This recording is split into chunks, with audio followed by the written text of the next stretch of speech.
今回はですね、国民民主党がですね、なんかぬるっとですね、彼らの税制の政策ですかね、その政策集にですね、金融所得課税を 30% で引き上げるって、ぬるっと書いてて、おい、玉木さんどうなってんだみたいなもうね、批判の声がネット上で、バンバン上がってて、めちゃくちゃ面白いんですけどっていう話なんですけど、いや、マジで、これ困ります。キャスティングボートを今握ってる国民民主党がとんでもねえ政策掲げやがったな。やっぱ掲げやがったなと。やっぱり、連合っていう労働組合がバックにいるだけあるなっていうことで、そうか。でもやっぱり国民民主党ってもともと立憲民主党と同じ民主党だよねっていうことで、こういう政策しれっと出してくんだよな。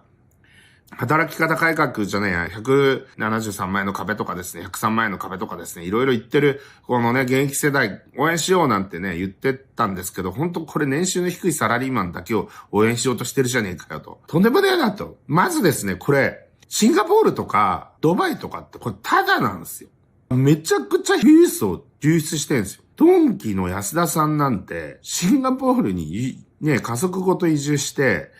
面白いなと思ったのは、シンガポールで事業をやろうっていうことで、ドンキやったら大成功しちゃって、東南アジア中に今なんかドンキホートができてるっていうね、謎の現象が起きてんだけど、これさ、日本の宝っていうか、富裕層の方々、もっとリスペクトした方がいいんじゃないですかと。でも逆だと思ってて。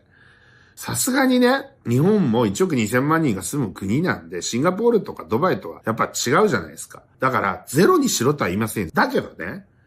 分離課税になってるんですよ、株式譲渡益っていうのは。配当もそうなんですけど、配当なんてね、二重課税なんじゃないかと。法人税だって、法人取られた後、また個人に、配当にまた 20% 課税してんだから、どうなってんだって話なんだけどね。ということで、今でもですね、法人の株式 5% 以上持ってると、そこに対する、大株主に対する配当って、総合課税されちゃうんだよね。だからもうすでにその辺とか総合課税になっちゃってるんだけど、株式譲渡益なんか昔はね、例えば株式、IPO しますと。株式公開して創業者がキャピタルゲインを得ますと。それがアメリカとかはエコシステムになっていて、次のベンチャー企業家に前のベンチャー企業家が IPO して巨万の富を得たからさらに再投資しようっていうことでどんどんお金が回っていってるような状況になってるんだけど、日本もですね、ちょっと時期によってあれなんですけど、一時期は本当に課税ゼロの時代もあったし、その後ですね、申告分離課税 20% になるんですが、抜け道って言ったらあれなんだけれども、株式譲渡益はですね、その申告分離課税と源泉分離課税が選べたんですよ。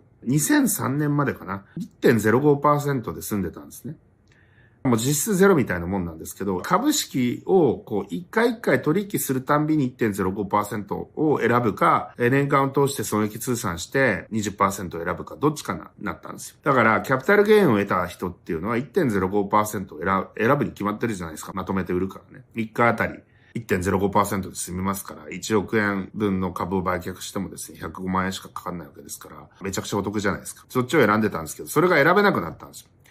これもう合法的にみんなやってたんだけど、僕も会社の株でやりました。一旦野村証券に株売って、また買い戻すっていう。1日経って買い戻す。そこで、要は取得原価を上げるんですね。株価が上がってるんでね。株価が上がってるっていうか、申告分離課税って買った値段と売った値段の差額に対して、利益が出た分に対して 20% 加点、なんで、取得価格を上げといた方がいいんですよ。僕は作った会社だから、最初僕300万しか出してないんで、で、それがね、一時期時価総額1兆円ぐらいになってて、僕の株だけでもね、2000億円とかあったんで、そこで全部に対して売れた分だけだ、取得僕は0円みたいなもんなんで、それは上げとくってことをやったんですけど、その時まだ申告分離に一本化される準備だったと思うんですけど、減免処置が取られてて、あとバブルがやっぱり弾けてですね、景気も良くなかったってことで、申告分離の 20% は減免で 10% だった時期があって、